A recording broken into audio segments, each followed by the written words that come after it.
If ever your life could be a true crime podcast episode, then this podcast is for you. We're about to embark on a roller coaster of emotions, insights, survival, and stories about escape. So buckle up and let the journey begin. Hello, everybody, and welcome back into the Escape Pod. I am Julie. You are Julie. Allegedly.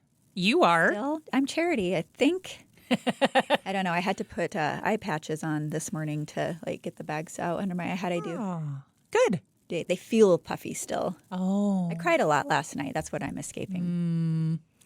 Close friend of mine lost her husband very unexpectedly. And that always hits close to home considering I almost lost my husband. And yes. Am I on borrowed time kind of a thing. Oh. So it was a rough night, but I have nothing to whine or cry about, and I just can't help myself. Yeah. So that's what I'm escaping. So there's these puffy bags under my eyes. And I think the patches helped, but I feel like a crying hangover. Uh-huh. Do you ever get that where your eyes are swollen the next day? Mm-hmm. Yeah. So I'm going to spend the evening with her, and this is where being an empathic friend can really suck. Yeah. I'll just absorb it all from somebody and then have to go process it myself. But I'm happy to do that for her if I can help in any way. It's very sad. I think he was just an acquaintance to me, really, but always nice to see him. And it was shocking when I saw the news, too. So, well, I have to say they're doing there's a thing online where you can enter these Tony stories. And there was nobody on this planet more fun to play a board game or charades or something with than that man. Honestly, I can't think. I've known some really exuberant, larger than life kind of people. Like we've talked about my close friend Terry, one of her brothers that died. He was very much that way, but Tony had everybody blown out of the water, just very fun all the time. Never, just everything was always, let's go, let's do this, let's seize the moment, right now, and just it just sucks. Yeah, I'm sorry. Kleenex number one. There might be more people. There might be more. Yeah. What are you escaping? Well, besides my snot rags over here. I will do my best to escape those. Yes. I'll try to keep them on my side of the studio. The gloomy weather, I am over it. You know, when you in February, you were talking about how much you don't like February. Yeah. Mine, I think, is kind of a combo of March and April because we get lots of fake springs here. You'll get a day of nice weather and then it falls back into more winter-like weather. And that's where we are. And I'm sick of it. I'm even Chad, either be spring or be winter. Who does not like hot weather. Correct. Is whining. I'm over it. I'm over it. I'm like, ooh, you're going to like humidity soon. He's like, no, not going that far. It's the gray days. Oh, no. This whole week because has been kind of gray. We are solar-powered creatures. Yes. Yeah. Yeah. So, allegedly, next week is going to be nice. And that forecast better be right. That's all I'm saying. Well. Better be right. Tell me about our topic today. I know zero, so I'm super interested with just the little tidbit you gave me. I do not even sure how I came across this story. I honestly have no idea how, but it is, I don't cover murder for the sake of covering murder. I'm not obsessed with murder. It's more for anyone that's new dialing in. Speaking of new, can I give a funny story? Please do. It's a good one. Yes. It's a good one. You know what I'm going to say. I do. So we got a reach out from a Secret Service agent. I won't name names or describe locations of field offices, but it was in response to, I think it was episode 48, Call Me Fernando, that piece of shit that tried to scam us back in, was that Thanksgiving time? Yeah. Yes, it was. And so that was what the subject line was Call Me Fernando. And I'm like, what is this? So I respond to him and I talked to this gentleman yesterday. And he just wanted to know, hey, have any other victims reached out to you that were, victims of this man? And it's, good Lord, the number of things this man has, like irons in the fire of, I'm going to, I think it's a game to him. Yeah, there's a mental issue He's got there. some kind of issue, and so convincing until, again, the one-on-one conversation, which is where all the flags popped up. Yes. And I said, no, nobody had, but if someone does, I have his contact information. But he also said, fantastic podcast. Yeah. I'm like, cool. Please share it. Cool. Anyway, so it's, we it's not that we enjoy telling stories about horrific things. It's trying to understand how you can prevent these horrific things from happening to you. Escape them, B, if you will. What happens in somebody's psyche or histories. We talk a lot about trauma and the things that shape a person. Yes. And the same event can happen to two different people. One can become a serial killer and the other one can just become someone who has PTSD or has learned how to cope with it in a healthy way. Like, you just don't know what those variables are. But can we find that commonality? And if we can find that commonality, can we start to avoid it? Well, there's plenty of stories and circumstantial evidence that leads to here are some commonalities within this, within people who are or could be serial killers. Sure. Today we're going to talk about one who very well could have ended up being a serial killer. However, was caught after his first kill. Okay. And I have never, I've seen stories where people may have been victims of fetal alcohol syndrome. Yeah. And we're just not wired. Their brains didn't develop correctly. Right. And so there were some special needs there. But I've never run across a story where the perpetrator has autism. Okay. And so this story, I was enthralled in because every autistic person I've ever known and met and spent time with, they're just amazing human beings. And Correct. it's never dawned on me that just as when we talk about our demographic at One Heart, how people struggling in the crisis of poverty are just as diverse as people in the middle class. Correct. Clearly now this is taking serial killers in a whole new, they can be afflicted with these things as well. And it just kind of blew my mind because I just never thought about the possibility of that. Well, it's very unusual. I think that's why you've never thought of that possibility, because most would not fall into any kind of aggressive category, or I think it's pretty rare. Yeah. Yeah. And then this story also too, I think it may have been you yesterday. We were talking about some of our homeless people in our community, Rapid City. And we have some people that I think are very well known and non-threatening, and not necessarily homeless. They have places to stay. Correct. They have homes, but they aren't capable of working for whatever reason, mental health or age or whatever, and they just hang out in the downtown area. They don't bother people. They don't panhandle. They don't drink. Correct. They just enjoy the public spaces, right? And those people are the people that our community wants to help and protect. And then, we hear about what in the last 2 weeks. There's been a lot going on. Have been on in our community. I mean, 2 or 3, right? And it's homeless on homeless, and it's the violent, aggressive people. That's not who we're talking about today. Correct. The gentleman who was murdered is one of the kind, never hurt anybody. And when you hear this story, you're going to be so endeared to this man as a human being. So it's really sad. There's so many layers to this, but anyway, so we're going to be talking today about the story of Warren Barnes. This is the victim, and how the community of Grand Junction, Colorado, memorialized him after what I'm going to describe to you. And this is pretty recent, March of 21. Okay. So, yeah. Are you ready? I'm curious. Let me. I don't think I'm ever ready. Nicole bought me a conciliatory Aw. Is that the London right word? fog? My brain. That's the second time my brain has glitched out this morning. It's all right. Is it conciliatory? Is it condolancatory?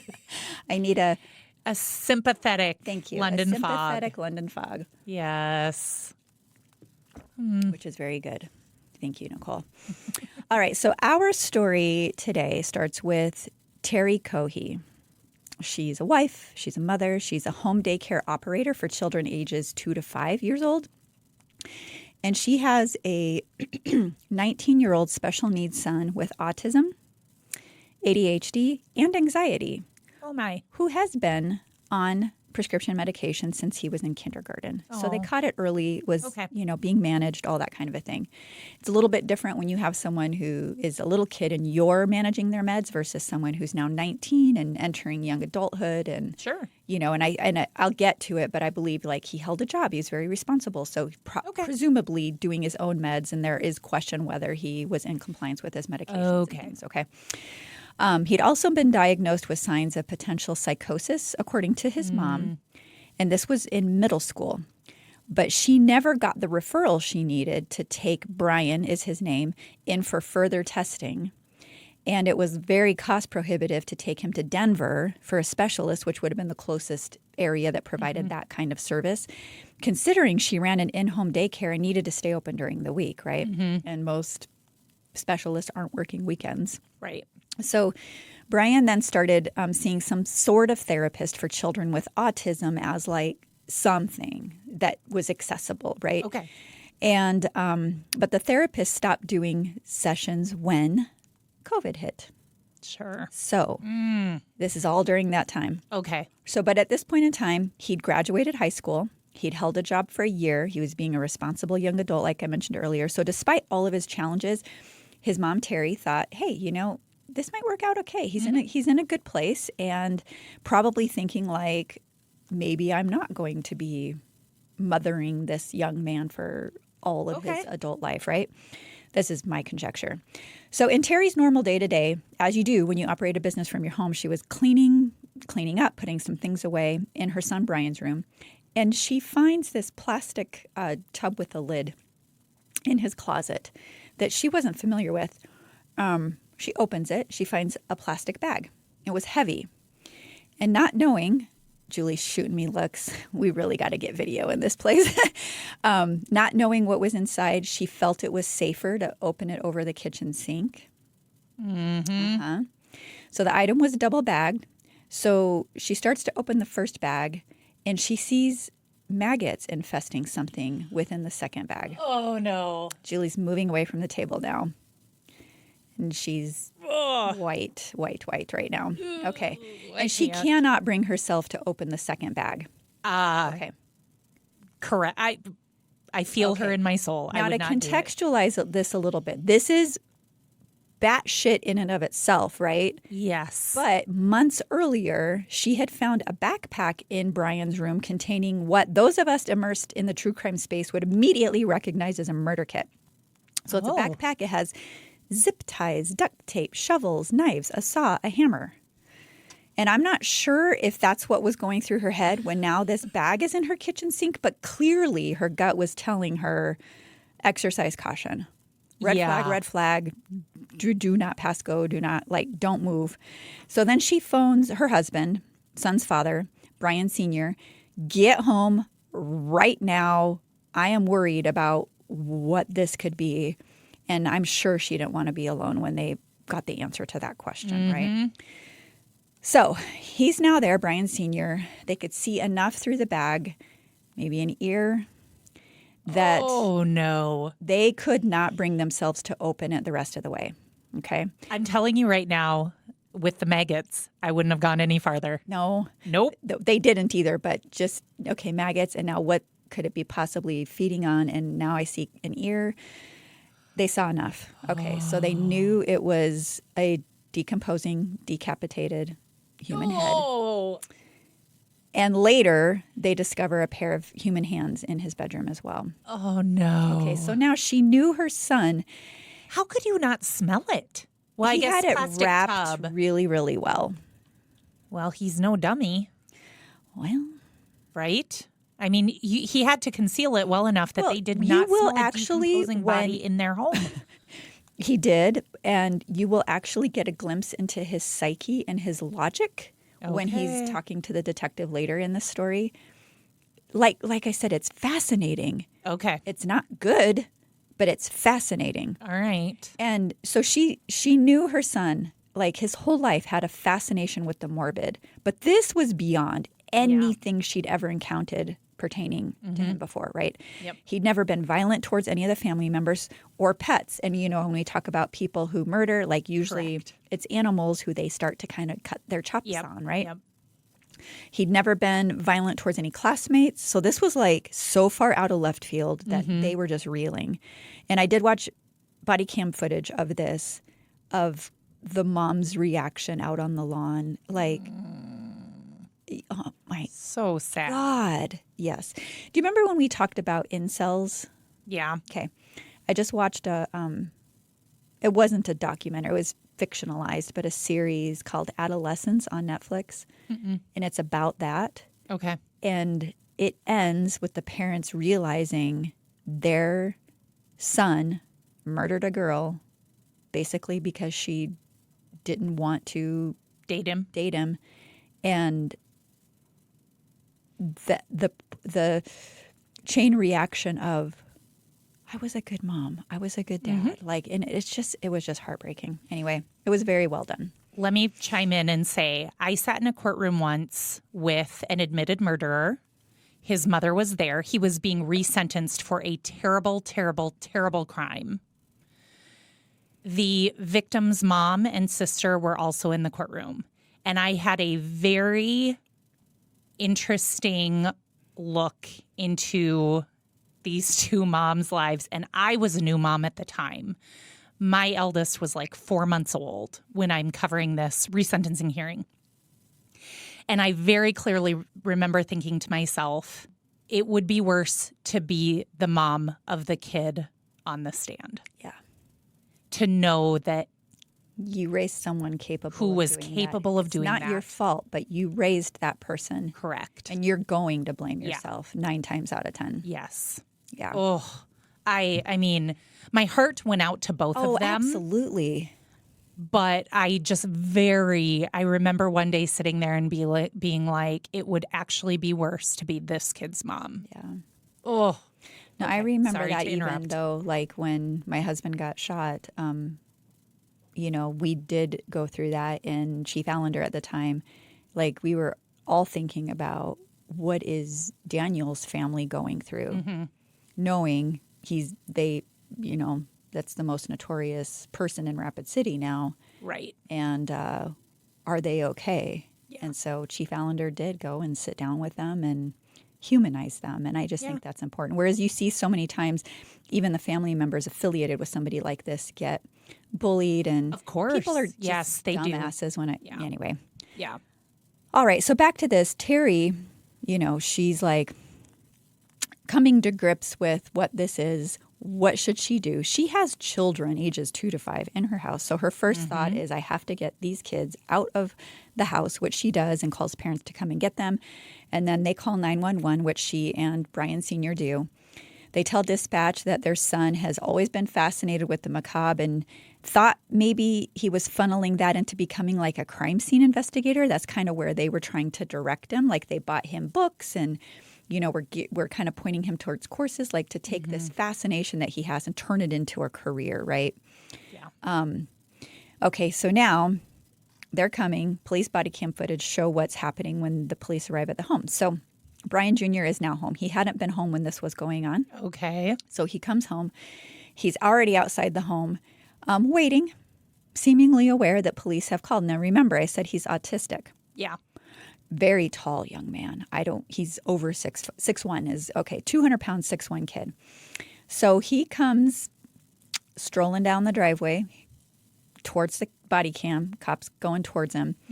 And the officer, very friendly, like, says, "Hey man, what's going on?" "Not much," Brian replies. And then a man, I'm guessing I figured out was Brian Sr., is telling him, "Make sure you cooperate." And he bites back saying, "I am going to cooperate." Okay. And then he walks down the driveway towards the police officer, but he's totally docile. He's completely cooperative and matter of fact as police interact with him. So the officer says, so your parents have some concerns about some stuff they may have found in your room. He looks up. Yeah, I believe so. Just. Sure. Yeah. Emotionless, really, right? Matter of fact. Matter of fact. Matter of fact. Well, and what would that be? Officer asks. Brian looks from side to side as if trying to pick his words carefully, and then he bluntly answers with a flat face. A human head and hands. Like, for real? Human head and hands? Yes. From? That fella who went missing recently. Oh, what fella's that? Warren Brown? He got the name wrong. Okay. When did he go missing? Brian pauses and he thinks about it, and then he turns back to the officer. The night of the 27th. Oh, my. The night of the 27th. Okay. And how did you end up with him? I murdered him. Probably the easiest confession that officer has ever gotten for anything in his whole And I'm sure inside career. the officer's going, holy shit, holy shit, holy shit, holy shit, holy shit. And then he stays so calm. His poise was incredible. Sure. And he, instead of like, on your knees, whatever, he's just like, okay, so I murdered him with what? A knife. Why would you have done that? I always wondered what murder felt like. Oh. Matter of fact.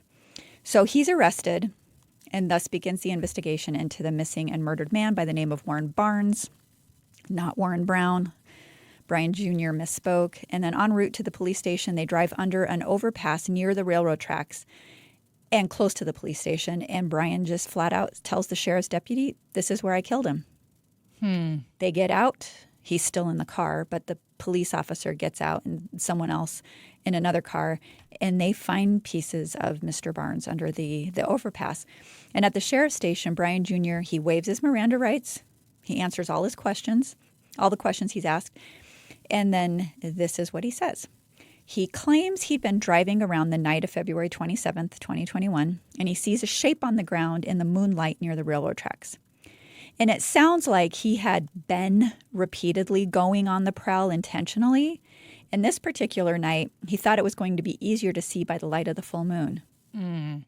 So he rather, again, matter-of-factly tells investigators that he'd had plans for about 6 months of targeting either a sex worker or a homeless person because he didn't think anyone would miss them. Oh. That was his logic. And that particular night, he was, in his words, experiencing a, quote, bad state of mind. Due to a depressive order he said he suffered from, as if that would be a viable excuse for what he did. So he sees Mr. Barnes lying on the ground sleeping. So he pulls on 3 pairs of gloves, quote, because plastic gloves can betray their users because they're so thin, he says. Oh, he really studied this.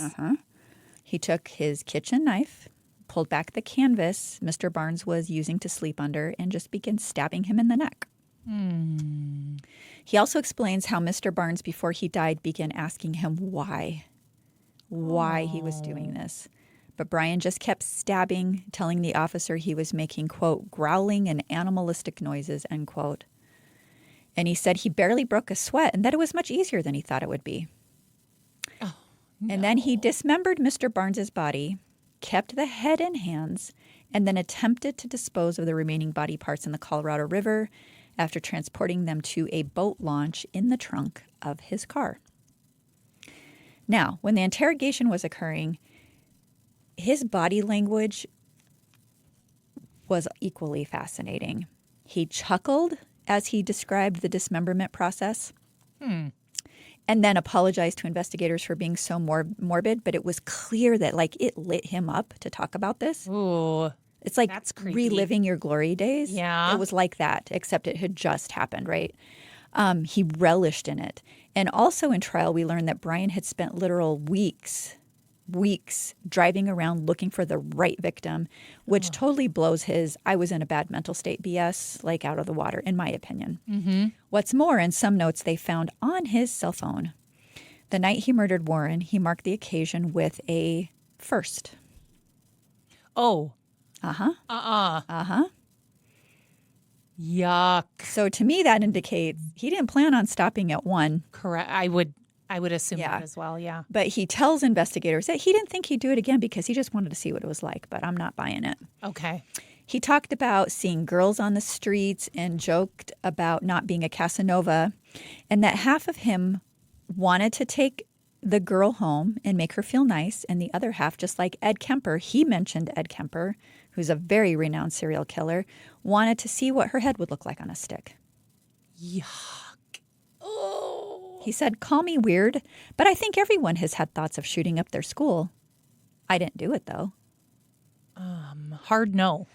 Nope, not everybody does think that way, actually. Well, in his assessment, they do. Oh. So in February of 23, Brian Jr. was found guilty of first-degree murder, was sentenced to life without the possibility of parole, despite attempting to plead insanity due to his mental health diagnosis.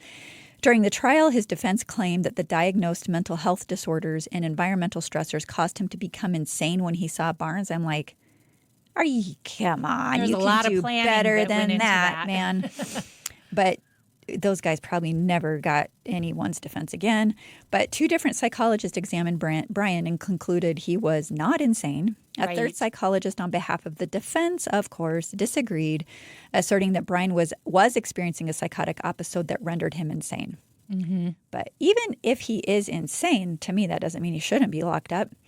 Kid also seems to be incapable of feeling emotion, and that might be the autism. His mom said his mental defects were such that he was not like other people. She called him textbook weird. Oh. That's mom's assessment. She talked about how in middle school, now she's talking to the detectives. Brian's nickname was Dahmer after the serial killer. Oh, no. So No. little did these, I'm not saying these kids and bullies caused this, but it's always in his head. They're calling him Dahmer. Although we have a friend from college we call Dahmer, and he is not a serial killer, for the record. But likely he would and they did this because he would level dark jokes that were entirely inappropriate. He was just awkward. Like, his classmates were like, this guy's just awkward. Uh-huh. He'd even been suspended from school once, actually more than once, for various things such as knowing a friend of his had some serious mental health issues where she was triggered by loud noises, and then intentionally came up to her in the hall and clapped really loud, sending her into a panic. So he got kicked out of school for a timeout. And I don't know, it's just really interesting. Was this inevitable? Like, based on the things and the circumstances? It's hard to say. Right. But now I want to shift gears and tell you the story of Warren Barnes. And then it'll come back around to the night when he was trying to dispose of the body, like the warning signs even the police had. This is bizarre. Like, they didn't catch him sooner. Before you get into that, I just want to say the insanity plea is incredibly hard to get a judge to sign off on. Have you ever seen it happen? I think only one time. And it was a woman who definitely had some mental health issues, like, very clearly. Some of them might have been drug induced, but I can only recall one. And I did cover cases where others tried, but it was, at least in my experience, if I'm recalling correctly, kind of like you said, just because you have these moments of what we would say is insane, kind of off the cuff, that doesn't mean you don't know right from wrong. Correct. There's a big difference there. Or that you should be acquitted. Correct. And so even in the case of the woman who used the insanity plea, she was sent to the Human Services Center. And in time, she had to come back and they reassessed her. So eventually she was essentially tried. But the first time she went before a judge, she pled insanity, and they did allow her to basically seek treatment instead. Interesting. But then they would come back and say, like, can she still be legally considered? You never see that on movies. Yeah, it was a mental health, Yeah. I want to say it was almost like a mental health hold, Yeah. if you will, Yeah. within the court system. And I don't want to try to give too many details because I really don't remember all the details, but that's the only one I can remember. Okay. And I covered a lot of court cases. Yeah. So, yeah.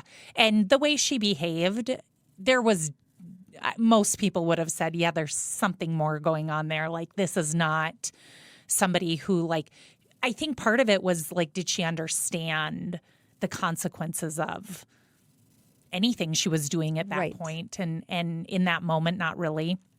And I think even when they brought her back by that point, she probably, I feel like maybe she pleaded to like a lesser charge. So she was ultimately punished for being part of a crime. But just the first go at it, it's like, I shouldn't say they deemed her insane, but they did have to send her. They did send her away. Kind of and like then they getting brought her out of back. that immediate crisis almost, so that now we can Kind deal with of. the thing down the road potentially. Yeah. Like, if yeah. there's It's a like it possibility didn't, of the it. criminal case didn't go away, but it was basically put on hold. On hold. Yeah.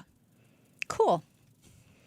There's my little tidbit There's your to add to tidbit. your insanity story. All right. Well, let's talk about someone who was not insane, Mr. Warren Barnes, Okay. 69 years old. He was known around the downtown of Grand Junction as the reading man because every single day of the week, he would bring a pack of cigarettes, a donut, and a book and sit in the alley outside of a bridal store downtown. It was on the corner, just like our bridal store is downtown. So it just, looking at the pictures and this, and again, knowing some of our, nonviolent homeless people in our own community, it just really, I could picture this here. And he would just sit down in a chair and read his book 7 days a week without fail. Many Okay. people thought he was homeless just because he wore the same clothes every day. But the owner of the bridal store said, I mean, she talked to him a lot. He did pay for a place to stay on occasion. Okay. He was super kind. He was gentle. He would often help the shop employees like along that alley with loading and unloading. And just because he was there, never asked for anything in return. Okay. He also didn't associate with the local transients or problem makers in the area like any of those people because he really wasn't like them. He just kept to himself. Like I said, sometimes he rented shelter, other times he slept outdoors, but his routine never wavered. Okay. And he was usually employed because he had a cigarette and a donut habit and a book habit. And so he was usually employed by People Ready, which is like a temp agency. Yes. Yeah. Yeah. So he often spent his mornings reading. And then he'd go to work his assignment later in that day. And this was just clockwork. He never missed work. So when he didn't show up for work a couple days in a row, People Ready actually called the owner of the bridal shop Okay. and asked if they'd seen him. I mean, she knew him on a first name basis. Like in the evening, she'd pull his chair inside so that people didn't vandalize his chair. And then she'd put it out in the mornings. That's how Oh, they were friends, symbiotic. essentially. Yeah. And she's like, now that I think about it, I haven't. You just get busy. You're aware, but you've got a business to run and you're just kind of going 90 miles an hour. Like she just didn't think about it. Monique is her name. So she reports him missing and she goes out to search for him herself. And because the last time she saw him, he said, "I'll see you in the morning."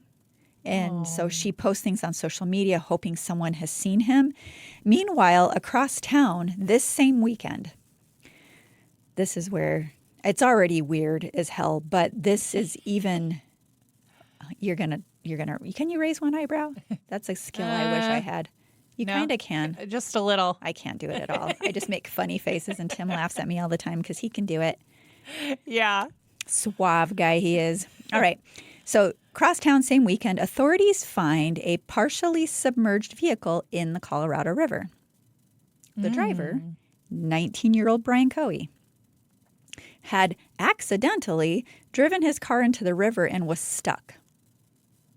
So because there was no crash and no victim of a car crash, police let him go. And so he can get warm because he's cold. He'd been in the river at night with his parents. They let him go home with his parents. He wasn't in the river with his parents. Okay. Later that morning, this is 3 a.m., the tow crew arrives. Parents arranged it to pull the car out of the river. And they notice, so when you look at the video of this, the car is like nose down in the river, so the butt's sticking out. Okay. So when they get the car out, they notice red on the bumper that looks like blood dripping down behind the license plate. Officers begin asking Brian if he got cut or something. So he's in the car shivering because he's, cold as hell. And so Mom calls him and asks him, like, did you have any injuries? He says no. He sounds shocked. He just plays stupid, maintains he's not injured. Officers on site want to look in the trunk after they get the car out of the water. Parents say go for it, but was locked. and they weren't going to force it open for whatever reason. So they released the car to Brian's parents. Oh. Even with something that looked like blood coming down from the trunk to behind That's the license weird. plate. So his dad the next morning takes the car to get the water cleaned out of it. And as he's working on it, he finds a large knife in the glove box and a wallet wedged in the back seat that clearly did not belong to Brian. So he calls the temp agency on one of the cards found in the wallet along with a social security card and asks the temp agency, People Ready, about Warren Barnes. And that was when the agency tells him that Warren had gone missing. So now the dad is realizing, oh shit, my son has the wallet of a missing person. He calls his son, who said he'd found it by walking around the river. He swore on his life that he only knew one Warren and it was a school friend. His dad believed him because you're not going to immediately go to my kid is a murderer. Violent murderer, right? And so around the same time, dad was playing detective. Like this is going on and Terry doesn't know it, but that's when Terry finds the box in Brian's room. So this is all happening all at the same time. Oh. So these pieces were all fitting together very quickly in real time, even though everybody, their experiences with what was happening were all separate. Yeah. Okay. So the day before Warren goes missing, he phoned his sister to wish her a happy birthday.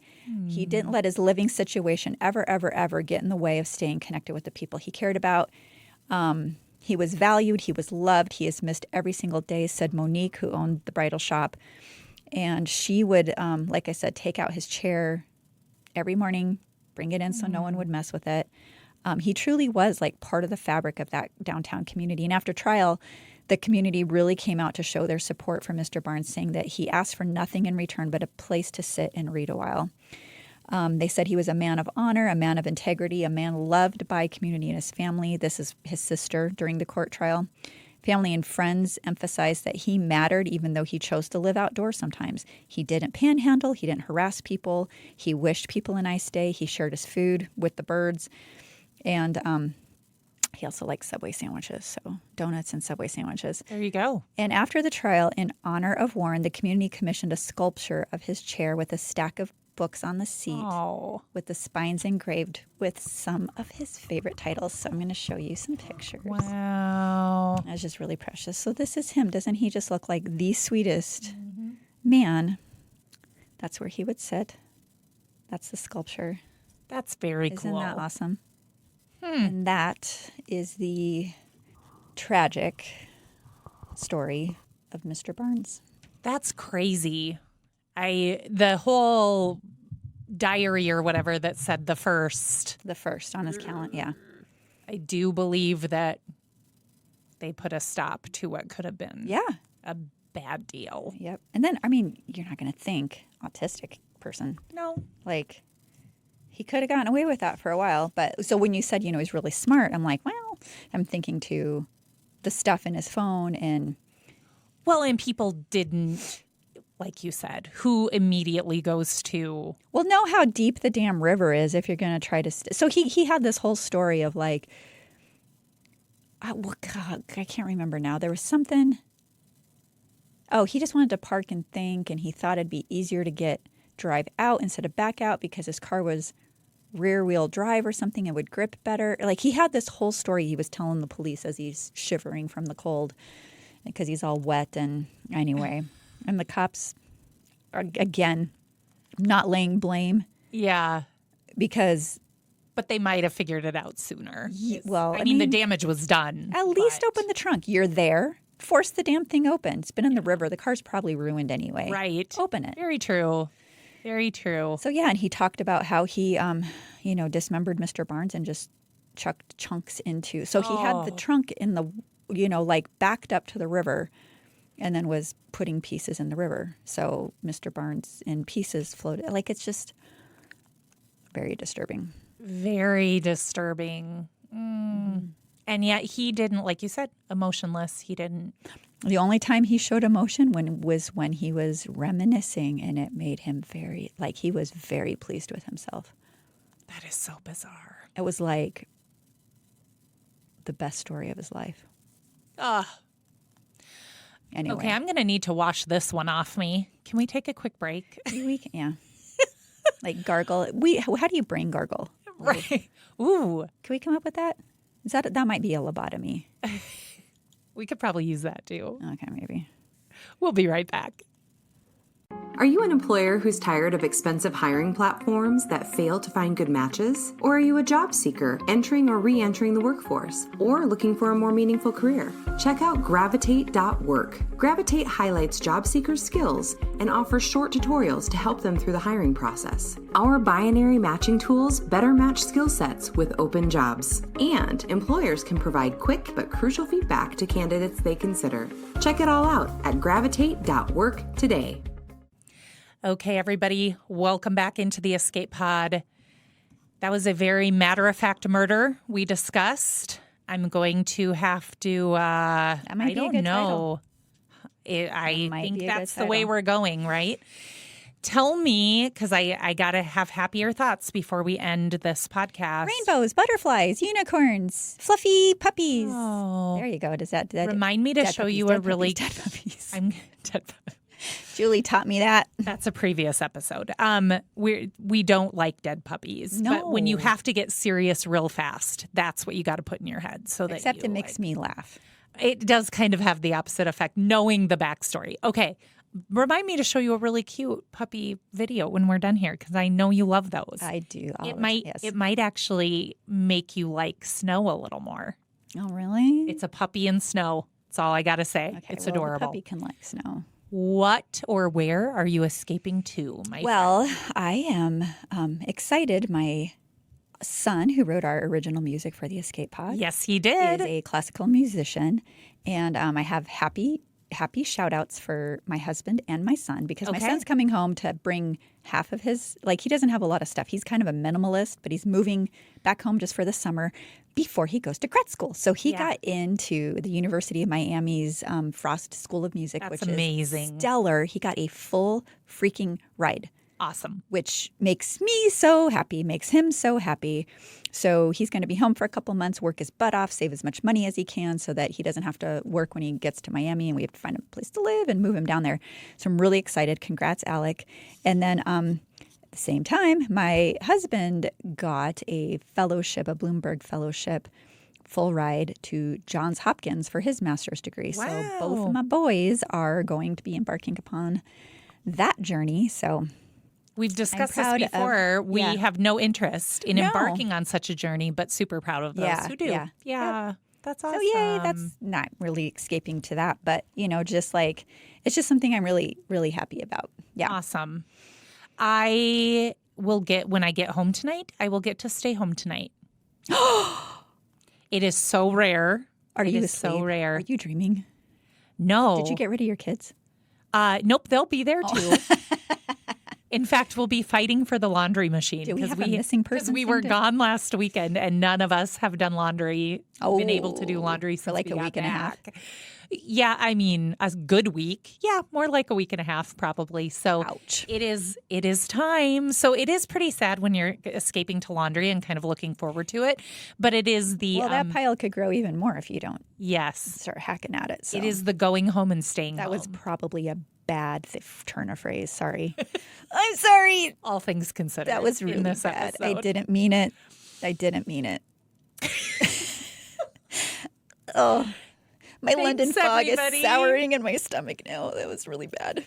It was not an attempt at humor. It was not. She's really embarrassed by herself now. Do you see my face? We'll forgive it. I'm really hot. It is forgiven. I'm sweating. Thanks for tuning in, you incredible escape artists out there. We mean it when we say it. We are so grateful for every single one of you sticking with us. The Escape Pod is a scrappy, if you will, 3-person labor of love, and your support keeps us chugging along.